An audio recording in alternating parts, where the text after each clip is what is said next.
नमस्कार। शान्ति सन्देश 11। स्वर्गको आगमन पश्चात आमूल परिवर्तनको युगमा शान्तिदूतहरूको दायित्व। आदरणीय शान्तिदूतहरूका अग्रणी प्रतिनिधिहरू, तपाईहरू साँच्चै ऐतिहासिक भेलामा पाल्नु भएको छ। नयाँ सहस्राब्दीको उद्घोषको प्रतिध्वनि अझै हाम्रो कानमा गुन्जिरहँदा हामीले स्वर्गको आगमन पश्चात आमूल परिवर्तनको युगलाई सङ्केत गर्ने साङहाब शिवस्योङको सत्ता घोषणापछिको दोस्रो वर्ष पार गरेका छौँ। यस घोषणाले संसारका 6.5 अर्ब मानिसहरूको हृदयमा नयाँ भविष्यका लागि आशाको नवीन सङ्कल्प जगाएको छ। सङ्गिलयुगको ईश्वरीय अधिराज्य निर्माणको गतिशील समयावधि जारी छ, जहाँ एक दिन 1000 वर्ष र 1000 वर्ष एक दिन जस्तो प्रतीत हुन्छ। ईश्वरले यस राष्ट्रका शान्तिदूतहरूका अग्रणी प्रतिनिधिका रूपमा तपाईहरूलाई पुकारिरहनु भएको छ। तपाईहरू कोरियाली जनताको लामो वंशका गौरवशाली सन्ततिहरू हुनुहुन्छ, जो मानव कल्याण प्रवर्धन गर्ने ऊर्जाका साथ जन्मिनु भएको थियो। हामी यस मूल्यवान र ईश्वरीय विधिविधानका दृष्टिकोणले उल्लेखनीय समयमा प्रवेश गरेको अवसरमा म तपाईहरू समक्ष स्वर्गको एउटा विशिष्ट सन्देश सम्प्रेषण गर्न चाहन्छु, जुन आगामी दिनमा मानवताले लिनुपर्ने दिशा र दायित्वसँग सम्बन्धित छ। आज मेरो गन्तव्यको शीर्षक स्वर्गको आगमन पश्चात आमूल परिवर्तनको युगमा शान्तिदूतहरूको दायित्व रहेको छ। महिला तथा सज्जनवृन्द, यदि हरेक लिङ्ग, उमेर, समय वा स्थानका सबै मानिसहरूको एउटा साझा सपना हुने हो भने त्यो के हुन्थ्यो होला? मानव जातिले सम्पूर्ण युगहरू मार्फत शान्तिको आदर्श संसार साकार हुने व्यग्रतापूर्ण प्रतीक्षा गरेका छन्। यद्यपि स्वर्गमा हर्षोल्लास ल्याउने चिरस्थायी शान्ति इतिहासमा कहिले हासिल भएको छैन। यो वास्तविकता नै इतिहासभरि हाम्रो दुःख र वेदनाको कारक तत्त्वका रूपमा रहेको छ।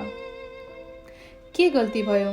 मानव जातिलाई सृष्टिको ईश्वरीय आदर्शप्रतिको अज्ञानतामा पतन गराउने तत्त्व के थियो? कसैले 10,000 वर्ष प्रतीक्षा गरे पनि अज्ञानतामा पूर्णता प्राप्त हुन सक्दैन। ईश्वरीय सृष्टिको चमत्कार। महिला तथा सज्जनवृन्द, ईश्वरको सृष्टि वास्तवमै गहन छ। ईश्वरले सृष्टि गर्नुभएका हरेक कुराहरू मानव जातिको खुसी र पूर्णताको वातावरण तयार गर्नका लागि थिए, जसलाई उहाँले आफ्ना सन्तान र प्रेम साझेदारका रूपमा पैदा गर्नुभएको थियो। एउटा फूललाई विचार गर्नुहोस् त। यो ईश्वरीय सृष्टिको एउटा उत्कृष्ट नमुना हो। एउटा फूल, चाहे त्यो कुनै खेतमा त्यसै फुलिरहेको बेनामी जङ्गली फूल नै किन नहोस्, त्यसभित्र हामी सृष्टिकर्ताको सदिच्छा र अभिप्रेरणा महसुस गर्न सक्छौँ। एउटा फक्रिरहेको र पूर्णतामा हुर्किरहेको फूललाई निहाल्नु साँच्चै कुनै चमत्कारसित साक्षात्कार हुनु हो। फूलहरूले मनमोहक रङहरू एवं इन्द्र-याङको सामञ्जस्यतालाई प्रस्फुटन गर्दछ। ईश्वरका सिर्जना मानव जातिले समेत तिनीहरूको सुन्दरतालाई पूर्ण रूपमा प्रतिबिम्बित गर्न सक्दैनन्। फूलहरूले निरन्तर सुवास छर्दछन्, जसले मौरीको हृदयलाई मोहमा पार्छ र पुतलीहरू तिनको मनमोहक रङले तानिन्छन्। फूलहरूले सूर्यको शक्तिशाली र तीक्ष्ण प्रकाशलाई सोच्न सक्दछन्, जसलाई मानिसहरू हेर्न समेत सक्दैनन्। तिनीहरूले सूर्यको प्रकाशलाई शान्ति र सौहार्दताको प्राकृतिक किरणहरूमा फैलाउँछन् र तिनीहरूलाई जीवनको सिर्जना र संरक्षण निम्ति उपयोग गर्दछन्। फूलहरूले पनि मौरी र पुतलीहरूलाई महको रस उपलब्ध गराउने आफ्नो दायित्वलाई उपेक्षा गर्दैनन्, जसले सक्रिय रूपमा यताउति उडेर तिनीहरूलाई पुनरुत्पादनमा सघाइरहेका हुन्छन्। महिला तथा सज्जनवृन्द, ईश्वरीय सृष्टिको चमत्कार अनन्त छ, जसले कुनै पनि मानवीय वर्णनलाई नाग्छ र थकाउँछ। संसारकै सर्वोत्कृष्ट कलाकारले तयार पारेको एउटा कृति समेत मगमगाउँदा जङ्गली फूलहरूको बगैँचासँग दाँजिन सकिँदैन। एउटा सुन्दर फूलको रचना गर्दा समेत सृष्टिकर्ता ईश्वरले यसलाई आफैमा सौहार्दता महसुस गर्न र सम्पूर्ण सृष्टिको पारस्परिक समृद्धि र परनिर्भरतामा योगदान पुर्याउन बाटो खोल्नुभयो। यसो भएकाले मानव जातिको अस्तित्व कति महान छ, जसलाई ईश्वरले आफ्ना सन्तानको रूपमा, आफ्नो प्रेमको अनन्त साझेदारको रूपमा र आफ्नो उत्तराधिकारीको रूपमा सृष्टि गर्नुभयो। ढकमक्क फुलेका लाखौं प्रजातिका फूलहरूमध्ये हरेक फूलहरूले प्रभावशाली सृष्टिको सिद्धान्त अन्तर्गत सत्यको एउटा निजी प्रतिरूप बनेर आफ्नो गरिमा कायम राख्दछ। तिनीहरूले मातृ प्रकृतिमा सौहार्दता सृजना गर्दछन्, जो परनिर्भरता एवं पारस्परिक समृद्धिको कानुनद्वारा बाँधिएका हुन्छन्। यसैगरी हरेक मानिसहरूमा पनि शान्ति, स्वतन्त्रता र सौहार्दताको खोजी गर्न र अनन्त जीवन प्राप्त गर्न स्वर्गको आशीर्वाद र निगाह रहेको हुन्छ। स्वर्गले प्रत्येक व्यक्तिलाई एउटा व्यक्तिगत जीवन र विशेषताहरू प्रदान गरेको छ। भनाइको तात्पर्य हरेक मानिस सत्यको व्यक्तिगत मूर्त रूपको हक तथा विशेषाधिकारहरू सहित जन्मिएका हुन्। चाहे जुनसुकै उमेर, लिङ्ग, दर्जा र हैसियतका भए पनि हरेक व्यक्तिले जीवनको एउटा बाटो अनुसरण गर्नुपर्ने हुन्छ जुन मौलिक रूपमा उनीहरूको आफ्नै हुन्छ र जसले उनीहरूको व्यक्तिगत स्वभावलाई प्रतिबिम्बित गर्दछ। सत्यको व्यक्तिगत प्रतिरूपका हैसियतमा मानव जातिको मूल्य। महिला तथा सज्जनवृन्द, के तपाईँ आफूसँग 100% दुरुस्त मिल्ने अर्को व्यक्ति भेटाउन सक्नुहुन्छ? यसको बारेमा सोच्नुहोस्। के अर्को कोही त्यस्तो व्यक्ति छ जोसँग तपाईँका जस्तै व्यक्तिगत गुणहरू छन्? एकै दिन र उही समयमा जन्मेका र उही समयमा मृत्यु हुने मिल्दाजुल्दा जुम्ल्याहरूको कुरा गर्दा पनि के तिनीहरूको जीवन उस्तै हुन्छ? अर्को व्यक्तिको निजी विशेषताहरूलाई कसैले पनि लिन सक्दैन, चाहे ऊ संसारमै सबैभन्दा सुन्दर व्यक्ति किन नहोस् र अर्को व्यक्ति संसारकै सबैभन्दा कुरूप किन नहोस्, किनभने कुरूप व्यक्ति सत्यको मौलिक व्यक्त रूप हो। ज्ञानका सम्राट ईश्वर उहाँको सृष्टिको सिद्धान्त अनुरूप उद्गम, विभाजन, समागम प्रक्रिया मार्फत सत्यको अनन्त व्यक्तिगत प्रतिरूपहरू निरन्तर रूपमा सृजना गर्नुहुन्छ। यसमा हामी निरपेक्ष मूल्यको मापदण्ड पत्ता लगाउन सक्छौँ जसले मानवलाई मानव बनाएका छन्। फूल र पुतलीहरू बीचको सौहार्दपूर्ण सम्बन्ध र परनिर्भरता जस्तै मानव जाति पनि एकअर्काका निम्ति बाँच्न र साँचो प्रेम बाँड्नका लागि सृष्टि गरिएका थिए। यसको अर्थ के हो भने जब कर्ता र कर्म सहभागीहरू बीचको सम्बन्ध सामञ्जस्यतामा फक्रन्छ, परम मूल्यको मानवीय मापदण्ड साँचो प्रेमको जीवनभित्र मात्र स्थापित हुन्छ। महिला तथा सज्जनवृन्द, फूल र पुतलीहरूले कर्ता र कर्म सहभागीका रूपमा सम्बन्ध निर्माण गर्दछन्। तिनीहरू एक अर्कामा निर्भर हुन्छन् र एकअर्का बीच दिने लिने प्रक्रिया मार्फत फस्टाउँछन्। यस्तै प्रकारले सृष्टिको सिद्धान्तले मानव जाति र प्रकृति बीच, मानव जातिहरू बीच र ईश्वर तथा मानव जाति बीचको सम्बन्धको बाटोलाई परिभाषित र पूर्वानुमान गर्दछ। यसरी मातृ प्रकृति भनेको सृष्टिमा रहेका सत्यका सबै व्यक्तिगत प्रतिरूपहरूले को संयुक्त स्वरूप हो जुन सामञ्जस्यतापूर्वक बाँधिएका हुन्छन्। मातृ प्रकृति उनको कर्ता सहभागी मानव जातिका सामु पूर्ण कर्म सहभागीका रूपमा रहेको हुन्छ। उनको निर्दिष्ट भूमिका भनेको मानव जातिलाई तिनीहरूको परम मूल्यको बोध गर्न सक्षम गराउनु हो। ईश्वर र मानव जाति बीचको सम्बन्ध कस्तो छ? सृष्टिकर्ताका रूपमा ईश्वरको प्रकृति पूर्ण, मौलिक, अपरिवर्तनीय र अनन्त छ। यद्यपि नजिकबाट निहाल्दा हामी पाउँछौँ कि ईश्वर उहाँले स्थापित गर्नुभएको सृष्टिको सिद्धान्तको परिधिभित्र आफ्ना सृजनाहरूसँग दिने र लिने प्रक्रियामा हुँदा कर्ता स्थानमा हुनुहुन्छ। यो यस कारणले हो कि हामीले ईश्वरलाई परम सत्ता रूपमा सोचे तापनि उहाँ आफ्ना कर्म सहभागीहरूसँग दिने र लिने प्रक्रियाको सम्बन्ध बिना खुसी अनुभूति गर्न सक्नुहुन्न। यदि प्रथम मानव पुर्खा आदम र यी पतन नभएका भए त्यसको साटो उनीहरूले आफूलाई सत्यको प्रतीकका रूपमा आफूलाई पूर्ण बनाएका भए आज हामी मानव जातिले हाम्रो परम मूल्य प्रदर्शित गरेका हुन्थ्यौँ। हामी माथिका ईश्वरलाई पूर्ण आज्ञाकारिताका साथ हाम्रा स्वामीको रूपमा सेवा गर्ने थियौँ र आफ्नो कर्म साझेदारका रूपमा प्राकृतिक संसार सृष्टिसँग आबद्ध भएर शान्तिको अनन्त ईश्वरीय अधिराज्यमा रमाउने थियौँ। हामी पृथ्वीमा मात्र होइन आत्मिक संसारमा समेत अनन्त स्वर्गीय अधिराज्यको नागरिकका रूपमा बाँच्ने थियौँ। उसो भए सर्वशक्तिमान र सर्वव्यापी ईश्वरका सन्तानका रूपमा सृजित मानव जाति कसरी यस्तो अज्ञानताको भूमिमा फस्न गए त? प्रथम पुर्खा आदम र एक झुट्टा बाबुआमा शैतानलाई पछ्याउँदै पतनको बाटोमा हिँडे। वास्तवमा यही नै मानव इतिहासमा पहिलो दुर्भाग्य र सबैभन्दा वेदनामय एवं शोकपूर्ण विडम्बना थियो। ईश्वरले मानव जातिलाई परित्याग गर्न सक्नुहुन्न। उनीहरू सृष्टिको महान ईश्वरीय आदर्श मुताबिक उहाँका सन्तान तथा साँचो प्रेमका निरपेक्ष समकक्षी बन्न सृजित गरिएका थिए। यसरी उहाँले इतिहासको लामो कालखण्ड तितो, पीडा, शोक र वेदनाले भरिएको हृदयका साथ गुजार्नु भएको छ। ईश्वर मानवताका अनन्त सच्चा पितामाता हुनुहुन्छ जसले इतिहासको छायामा कैद भएर रहनु परेको थियो। यो यथार्थ कसैलाई पनि थाहा छैन। मानवीय प्रयत्नमा मात्र आधारित शान्तिको खोजीका सीमाहरू।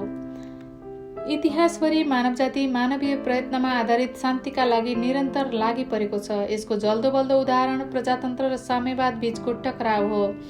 यी दुई बीचको मूलभूत भिन्नता भनेको मौलिक अधिकार तथा स्वतन्त्रतालाई दिइने मान्यता र प्रत्याभूतिको परिणाम हो। साम्यवाद र प्रजातन्त्र भनेका बाबुआमा गुमाएका सन्तानहरू जस्तै हुन्। यी दुई क्रमश केन र एभेलको हैसियतमा विभाजित भए र द्वन्द्वको भुमरीमा जकडिए। कुनै अपवाद बिना सम्पूर्ण मानव जाति शैतानका सन्तान हुन्, जो हरेकले शैतानको वंश लिएर जन्मेका छन्। एकछिन अर्कै आफैलाई विचार गर्नुहोस्। दैनिक जीवनका हरेक क्षण र प्रत्येक मामलामा तपाईँहरूभित्र असल र खराब बीच प्रभुत्वका लागि द्वन्द्व भइरहेको हुन्छ, के हुँदैन त? शान्ति अभियानहरूले इतिहासभरि सधैँ असफलता र अवरोधहरूको सामना गर्नु परेको छ, किनकि तिनीहरू पूर्णता प्राप्त नगरेका मानिसहरूले सञ्चालन गरेका थिए। विश्व शान्ति साकार गर्ने सुमधुर सपनाका साथ स्थापना गरिएको संयुक्त राष्ट्र सङ्घ युएनले आज जन्मजात सीमाहरूमा रहनु परेको छ र यसले मानवतालाई कुनै आशा जगाउन नसकेको स्थिति छ। सामान्य रूपमा भन्दा ईश्वरीय विधिविधानको शुभारम्भमा स्वर्गलाई प्रत्यक्ष रूपमा संलग्न गराउन सकिने समयभन्दा अगाडिको युगमा राष्ट्रसङ्घको स्थापना गरिएको थियो। महिला तथा सज्जनवृन्द, स्वामी मूलले आफ्नो जीवनको 80 वर्षभन्दा बढी समय स्वर्गको मार्गमा समर्पण गर्नुभएकाले एउटा नयाँ संसार प्रकट भइरहेको छ। यस विजयपूर्ण आदर्शलामा स्वर्गको आगमन पश्चात आमूल परिवर्तनको युग घोषणा गरिएको छ। हामी अहिले स्वर्ग सौभाग्यको युगमा बाँचिरहेका छौँ, यस्तो युग जहाँ सबै मानिसहरूलाई पापको दलदलबाट निकाल्न सकिन्छ र मुक्ति दिलाउन सकिन्छ। यो यस्तो युग हो जहाँ सृष्टिको समयमा अभिलाषा राखिएका आदर्श संसार अर्थात् खुसी र स्वतन्त्रताको संसार स्थापित गर्न सकिन्छ। स्वर्गले तपाईँहरूका सामुन्ने उभिएको व्यक्ति स्वामी मूललाई मानवताको सच्चा पिताका रूपमा रचना गरेर नयाँ युग उघार्नुका पछाडि थुप्रै स्पष्ट कारणहरू छन्। पहिलो यो मैले सफलतापूर्वक अरूका खातिर बाँच्ने अभ्यास गरेको आदर्शशिलामा थियो। त्यसको मतलब मैले साँचो प्रेमको जीवनका मूल्यहरू लागू गरेँ, विजेताका रूपमा प्रस्तुत भएँ र त्यो विजय स्वर्गलाई समर्पण गरेँ। सबै मानिसहरू अरूका खातिर बाँच्नका लागि जन्मिएका हुन्। यद्यपि पतनको परिणामस्वरूप उत्पन्न अज्ञानताका कारण मानिसहरू यसको ठिक विपरीत स्वार्थ केन्द्रित व्यक्तिवादको अभ्यास गरिरहेका छन्। मैले इतिहासमा पहिलो पटक स्वर्गको यो गोपनीयता उजागर गरेँ र यस ज्ञानलाई मानव जातिमा प्रसारित गरेँ। सजिला अप्ठ्यारा सबै परिस्थितिहरूमा मेरो जीवनले लिएको बाटोका बारेमा ईश्वर पूर्ण जानकार हुनुहुन्छ। दोस्रो, मैले आफ्नो जीवन सबै बाधाहरू छिचोल्न र विजयपूर्ण आदर्शलाई खडा गर्न समर्पित गरेको छु। साँचो प्रेमको वास्तविक अभ्यासद्वारा उपलब्ध शिक्षा मार्फत मैले ईश्वर र मानव जाति बीच बाबुआमा सन्तानको सम्बन्ध स्थापना र पुनरुत्थानका निम्ति आवश्यक सबै शर्तहरू पूरा गरेको छु।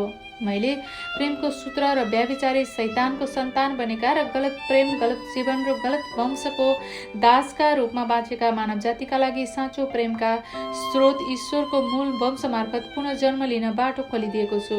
अर्को शब्दमा, मैले मानिसहरूका लागि साँचो प्रेमको जीवन बाँचेर व्यक्तिका रूपमा पूर्ण आत्मिक परिपक्वतामा पुग्न र सच्चा परिवार, सच्चा गोत्र, सच्चा जनता, सच्चा राष्ट्र र एउटा साँचो संसार स्थापित गर्ने बाटो फराकिलो गरी खोलिदिएको छु।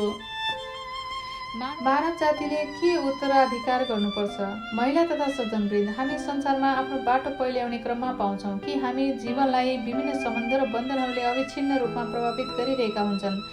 यीमध्ये अधिकांश सम्बन्धहरू हामी बाँचिरहेको परिवेश वा वातावरणको सन्दर्भमा हामीले बनाउने छनौटको परिणामस्वरूप आउँछन्। यी सञ्जालहरू मानव केन्द्रित सम्बन्धहरू हुन् जसलाई मानवीय प्रयत्न मार्फत कुनै पनि बेलामा बदल्न वा मेटाउन सकिन्छ। अर्कोतर्फ ईश्वरद्वारा जन्मजात रूपमा हामीलाई प्रदान गरिएका स्वर्गीय सम्बन्धहरू छनौटको परिधिबाट बाहिर पर्दछन्।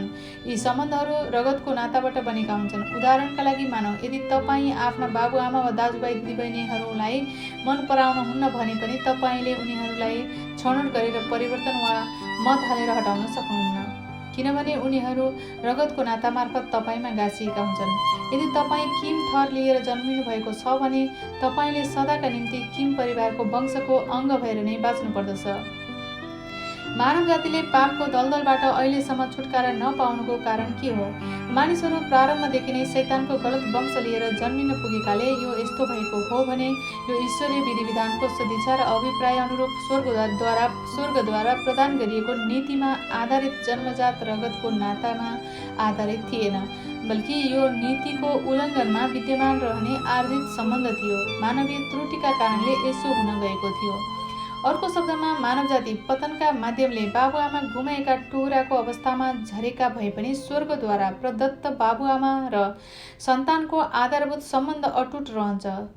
पतन मार्फत मानव जाति सदा सादा किसिमको जीवन बाँच्ने अज्ञानी प्राणीहरू भएका छन्, जो आफैभित्र र आफ्नै छेउमा रहनुभएका आफ्नै पितालाई पहिचान गर्न असक्षम छन्।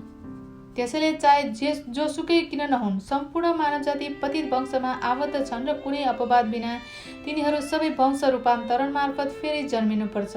ईश्वरद्वारा हामीलाई प्रदान गरिएको मौलिक आकांक्षाको रगतको नातामा पुनस्थापित हुने यो एकमात्र बाटो हो। अन्तर सांस्कृतिक वैवाहिक आशिषको गरिमा मानव जातिलाई वंश रूपान्तरणका माध्यमले ईश्वरका सन्तानको हैसियतमा पुनस्थापन गर्ने सर्वोत्तम बाटो अन्तर सांस्कृतिक आदान प्रदान वैवाहिक आशिष हो। यो नैतिक क्रियाकलापहरूमध्ये सबैभन्दा महान हो, जसले जाति, धर्म, संस्कृति र राष्ट्रियताका पर्खालहरू नाग्दै एउटा समग्र नयाँ स्तरमा स्वर्गीय वंश सिर्जना गर्दछ। यो यस्तो कार्य हो जसले वैर भावका सबै सञ्जालहरूलाई तोड्दछ। यो वंश परिवर्तनको पवित्र संस्कार हो। यसका माध्यमले सबै कुराहरू सच्चा पिता माता मार्फत पुनः सृष्टि गर्न सकिन्छ, जो शान्तिका राजा र रानी हुन् र ईश्वरका वस्तुगत स्वरूप हुन्, जसले उहाँलाई वर्तमान संसारमा आफ्नो विधि विधानको अभ्यास गर्न सक्षम तुल्याएका छन्। प्यारा शान्तिदूतहरू, छातीमा हात राखेर यो प्रश्नबारे आफ्नो हृदयमा चिन्तन गर्नुहोस्। यो संसारलाई हामीले वरिपरि देखेको युद्ध र द्वन्द्वबाट मुक्त गर्ने अर्को कुनै विकल्प छ त? शत्रु कुलहरू र अझ एक कदम अगाडि बढेर शत्रु राष्ट्रहरूका बीचमा समेत अन्तर सांस्कृतिक आदान प्रदान विवाह मार्फत एक आपसमा कुनै द्वेष नरहने विश्वव्यापी परिवार निर्माण गर्नुभन्दा बढी प्रभावकारी कुनै बाटो छैन। महिला तथा सज्जनवृन्द, तपाईहरू संसारभरिका 12 लाख शान्तिदूतहरूको प्रतिनिधित्व गर्ने नेताहरूको भूमिकामा हुनुहुन्छ, जसले स्वर्गको आगमन पछिको आमूल परिवर्तनको युगलाई नेतृत्व गरिरहनु भएको छ। तपाईहरू स्वर्गका दूतहरू हुनुहुन्छ, जसले शान्ति अधिराज्य प्रहरी बल र शान्ति अधिराज्य सेनाका रूपमा दोहोरो जिम्मेवारी वहन गर्नै पर्छ। बुद्ध, कन्फ्युसियस, जिसस र मोहम्मदका साथसाथै तपाईहरूका पुस्ताहरू, दशौं र सयौं पुर्खाहरू तपाईहरूका प्रत्येक चालहरू अवलोकन गर्न परिचालित गरिएका छन्। त्यसैले तपाईहरूको अभियान अहिले जति सक्दो सरल बनाइएको छ। पहिलो र प्रमुख कुरा, तपाईहरूले आफ्नो गोत्रका सबै सदस्यहरूलाई यो जानकारी दिलाउनुपर्छ कि स्वर्गको आगमन पश्चात आमूल परिवर्तनको युग अर्थात् चङ्गिलगुको स्थापनाको युग अहिले आइपुगेको छ। यसको अर्थ के हो भने तिनीहरूलाई सच्चा पिता मातामा केन्द्रित भएर यस युगमा ईश्वरले विश्वव्यापी रूपमा जारी राख्नुभएको विधि विधानका बारेमा शिक्षित गर्ने दायित्व तपाईहरूमा छ। तपाईहरूले तिनीहरूलाई अन्तर सांस्कृतिक आदान प्रदान वैवाहिक आशिष पृथ्वीमा शान्तिपूर्ण आदर्श संसार स्थापित गर्ने अन्तिम उपाय हो भन्ने कुरा सिकाउन कुनै कसर बाँकी राख्नु हुँदैन। यसरी तपाईको परिवार र गोत्रहरू अन्तर सांस्कृतिक विवाह मार्फत आशिष प्राप्त गरेकाहरूको पुण्य दर्जामा आबद्ध हुन सक्छन्। महिला तथा सज्जनवृन्द, पहिला कहिल्यै नदेखिएको र अब कहिल्यै नदोहोरिने यो मूल्यवान स्वर्गको आगमन पश्चात आमूल परिवर्तनको युग तपाईहरूको आफ्नै आँखाले हेर्न नसक्नु साँच्चै खेदजन्य कुरा हो। यो पहिले कहिल्यै देखिएको थिएन र फेरि कहिल्यै दोहोरिने छैन। यसको कारण के हो भने तपाईहरू केवल आफ्ना 5 इन्द्रियहरूमा निर्भर हुनुहुन्छ। म आशा गर्दछु कि तपाईहरूले आफ्ना आत्मिक इन्द्रियहरूलाई चाँडो भन्दा चाँडो खोल्नुहुनेछ, ताकि तपाईहरूले यस युगमा कसरी स्वर्गको विधि विधान उजागर हुँदैछ भन्ने निश्चित रूपमा महसुस गर्न सक्नुहोस्। तपाईहरू स्वर्गीय सौभाग्यको युगमा हुनुहुन्छ, जुन तपाईहरूले आफ्नो तर्फबाट केही योगदान नगरिकन प्राप्त गर्नुभएको छ। तर कृपया यो कुरा मनमा राख्नुहोस् कि एउटा निरपेक्ष मापदण्ड अनुसार चल्ने ईश्वरीय विधि विधानको कार्यतालिकाले तपाईलाई अनन्तकालसम्म पर्खेर बस्दैन। अहिले तपाईहरू कोरियाली जनताको भावना र श्वेत वस्त्र लगाउने जातिको गौरवलाई रक्षा गरेका शान्तिदूतहरूको प्रतिनिधिका रूपमा एकताबद्ध हुने समय आएको छ। खेर फाल्ने समय छैन। तपाईको नाम किम होस् या पाक, के फरक पर्छ? ग्याङसाङ प्रान्त र जेओल्ला प्रान्त सामञ्जस्यतामा एक हुन नपर्ने के कारण छ? जापानमा सियोल पक्षधर कोरियाली बासिन्दाको संघ र जापानमा प्योङहाङ पक्षधर कोरियाली बासिन्दाको महासंघ दुवैको जरा एउटै कोरियाली प्रायद्वीपमा रहेको छ। दक्षिण र उत्तर कोरिया नि त्यहाँका जनता सबै साझा वंशका दाजुभाइ र दिदीबहिनीहरू होइनन्? यो समयमा हामीले मनन गर्नुपर्दछ कि हामी श्वेत वस्त्र जाति र स्वर्गका सन्तति हौं। हामीलाई मानव जातिको हित प्रवर्धन गर्ने उच्च आदर्श स्थापित गर्नका खातिर हुर्काइएको छ। हामी स्वर्गको आगमन पछिको आमूल परिवर्तनको युगमा शान्ति अधिराज्य निर्माणमा अग्रणी भूमिका खेल्न ईश्वरद्वारा बोलाइएको, चुनिएको र अविशेष गरिएको एक व्यक्तिका सगोत्री हौं। हाम्रो अन्तिम उद्देश्य ईश्वरलाई केन्द्रका रूपमा सेवा गर्दै पुनित राष्ट्र र सदिच्छा पत्ता लगाएर स्थापित गर्नु हो। पुनित राष्ट्र के हो? यसले शान्तिपूर्ण आदर्श संसारको अधिराज्यलाई जनाउँदछ, जुन 3 पुस्ताहरू एक अर्का प्रति विश्वास, सम्मान, समन्वय र सामञ्जस्यताको वातावरणमा प्रेममा एक भएर रहेको सच्चा परिवारको जस्तै स्वरूपमा हुन्छन्। छोटकरीमा पुनित राष्ट्र त्यो हो जहाँ ईश्वर सार्वभौम हुनुहुन्छ। अनि सदिच्छाको आशय के हो त? यसले स्वर्गीय बाटो र स्वर्गीय नीतिलाई इङ्कित गर्दछ। अधर्मी र कपटी सत्ताभित्र पिल्सिएको यस दुष्टताको संसारलाई साँचो प्रेमको अख्तियारका साथ रेखदेख गर्ने र साँचो प्रेमको शान्तिपूर्ण आदर्श संसार न्याय र सत्यमा आधारित एउटा मुक्त र स्वायत्त शासन संसार स्थापित गर्ने आदेश हामीलाई दिएको छ। अन्ततगत मानव जाति एउटै परिवार बन्नुपर्छ। आधुनिक विज्ञानको तीव्र विकासले यस संसारलाई एउटा विश्वव्यापी परिवार र गाउँ बनाउन ठूलो योगदान पुर्याइरहेको छ। शान्तिपूर्ण आदर्श संसारको सुन्दर अधिराज्य यस पृथ्वीमा स्थापित हुनेछ, जहाँ काला र गोरा एवं पूर्वीय र पश्चिमेलीहरू सामञ्जस्यतापूर्वक एउटै विशाल परिवारको रूपमा मिल्दछन्। ब्रह्माण्डीय शान्ति महासंघको अभ्युदय।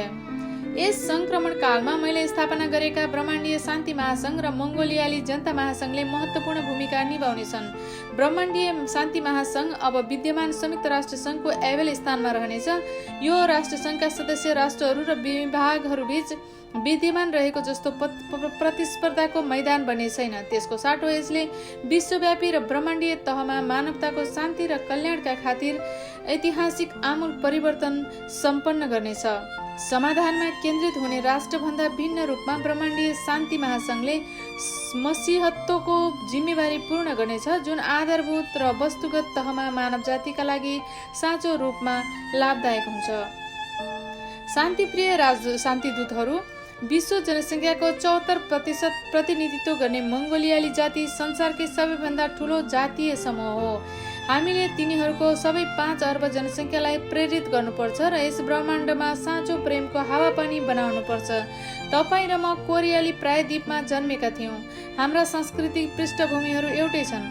तपाईहरू शान्ति राजदूत र स्वर्गका विशेष दूतहरू हुनुहुन्छ, जो मेरा शिक्षा र उपदेशहरूलाई अरूमा फैलाउँदै हुनुहुन्छ, ताकि तिनीहरूले साँचो प्रेम, साँचो जीवन र साँचो वंश मार्फत उदाहरणीय परिवार स्थापना गर्न सकुन्। मङ्गोलियालीहरूको जन्म चिन्ह फगत एउटा मङ्गोलियाली जातिको शारीरिक चिन्ह होइन।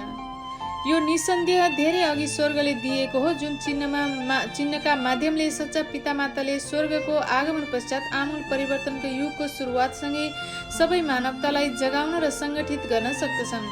यसका अतिरिक्त मङ्गोलियाली जनताको केन्द्रमा रहेका कोरियाली जाति संसारका 6.5 अर्ब मानिसहरूको अग्रपङ्क्तिमा हुनुपर्दछ र सच्चा पितामाताको प्रतिनिधित्व गर्ने यसको जिम्मेवारी पूर्ण गर्नुपर्दछ।